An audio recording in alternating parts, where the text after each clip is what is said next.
There is an obvious reason for the success of our musicians of the year, and that is music. Listen to the cellist describe to Stuart Isikoff the first time they played together at the Hart School in Connecticut in 1982. The sparks kicked in between two notes in the Schumann quintet, a G to an A in the first cello solo in the exposition of the first movement. And Stuart says that at this point they both started to sing the music. She was the first pianist ever to allow me the little extra time needed for the note to bloom at the top. I will never forget that moment. It was like she was inside my head. After that, I couldn't get her out of my mind.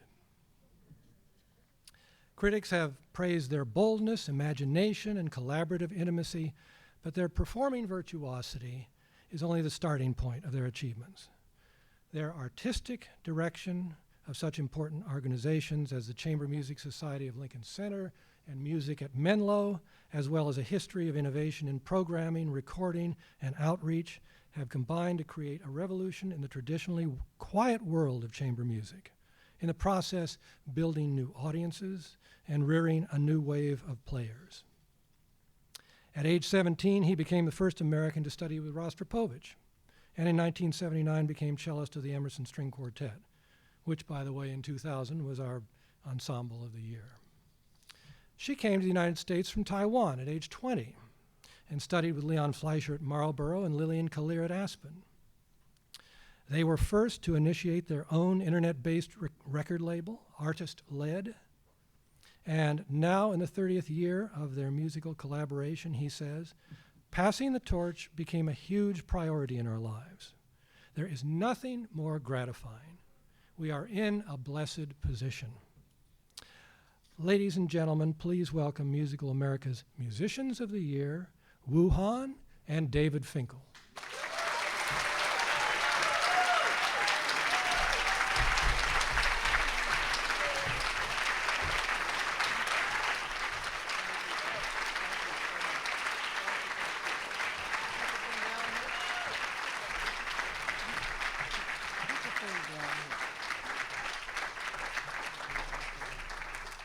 Oh my God.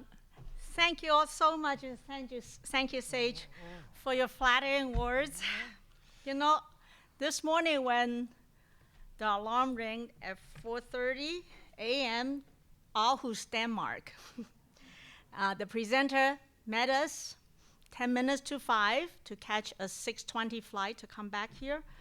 And the last thing he says, congratulations and have fun today. And I was so busy moving my suitcase and finding my airplane tickets. Not until I sat on the airplane and tightened my seatbelt, I say, oh my God, it's really tightened my seatbelts today. I'm so glad we made it here, and I hope we truly deserve this incredible award. And thank you all so much for being here. It's a thrill to stand in front of you tonight.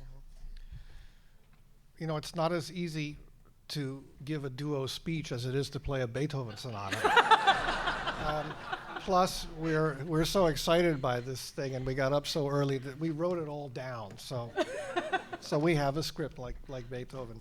We'd like to begin by congratulating our fellow honorees. It's a privilege to receive our award amongst you and to share this occasion with you. And we hope you are as thrilled as we are. And please enjoy your coming year as Musical America dignitaries. We cannot possibly say how much we appreciate this recognition of our effort for music. The fact that our work has been judged meaningful by this distinguished organization gives us pride and satisfaction beyond measure. We gratefully and humbly accept this honor on behalf of our projects that including artist-led, Music at Menlo, Chamber Music Society of Lincoln Center, many others like Melina Berry, our publicist, David Rowe, our agent, Edward Sweeney, our executive director in Menlo, Norma Herbert from Chamber Music Society, my incredible artist-led staff that just took such good care of us, our incredible staff both in Menlo and in Lincoln Center. I can tell you, to have this honor, it really should be shared by all of them. It's really not an honor about us at all. our award will strengthen these organizations we serve in large measure. We would like to add our thanks to Musical America on their behalf and on behalf of the dedicated people who worked for them and supported them. All of them are very, very grateful. We have been fortunate to know musicians and others in the industry who set standards and expectations which we are still striving to attain. It has made us almost painfully idealistic, as many who work with us will undoubtedly agree. It is a tricky challenge to be true to art and at the same time be able to bend, adapt, negotiate, and compromise. We are still working on this, but at the same time, we recognize that our idealism, when music is at stake, may well have played a role in bringing us here tonight.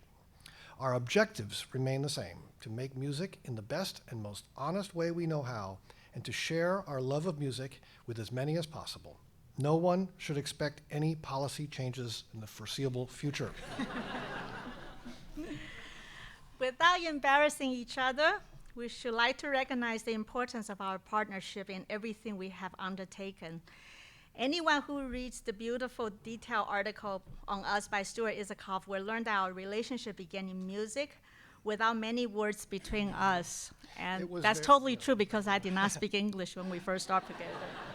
It was very simple, and although life has brought us many added joys, such as a vibrant marriage, a precious daughter, and wonderful friends worldwide, it is that same common passion for music that continues to provide such strong direction to our lives every day. We have accomplished, we believe, much more together than we could have separately, and for that, we are blessed beyond words. In addition, at its deepest and most meaningful level, being named the Musicians of the Year implies a frightening, powerful responsibility, especially if one thinks of being as much about potential and the future as about accomplishments and the past.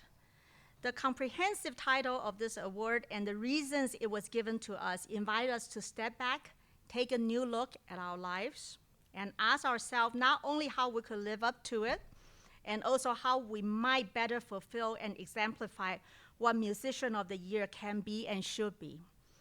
It's an incredible challenge, position, and undoubtedly one of the most valuable of our lives. And we look forward to that challenge.